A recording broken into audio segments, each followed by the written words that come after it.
کاش یہ حدیث نقش ہو جائے نوجوانوں کے دل پر.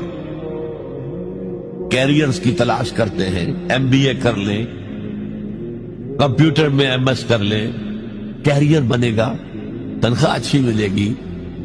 وہ سارا کچھ اس دنیا کے لیے، عارضی دنیا کے لیے، عارضی زندگی کے لیے ہے اور کچھ بھی نہیں. حضور فرما رہے ہیں سب سے اونچا کیریئر یہ ہے قرآن پڑھو اور پڑھاؤ.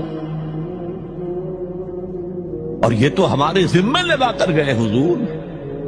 ختمہ حجت الوداع میں کیا کہا تھا؟ میں صرف تمہارے لیے تو نہیں بھیجا گیا تھا. وَمَا أَرْسَلْنَاكَ إِلَّا كَافَّةً لِلنَّاسِ بَشِيرًا وَنَذِيرًا. اے محمد ہم نے آپ کو نہیں بھیجا ہے مگر ساری نوع انسانی کے لیے بشیر اور نذیر بنا کر. تو حضور نے تو تبلیغ ابھی صرف اہل عرب تک کی تھی.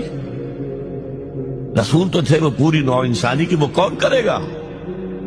ہم نے تمہیں امت بنایا، کس لیے بنایا؟ خیر امت بنایا.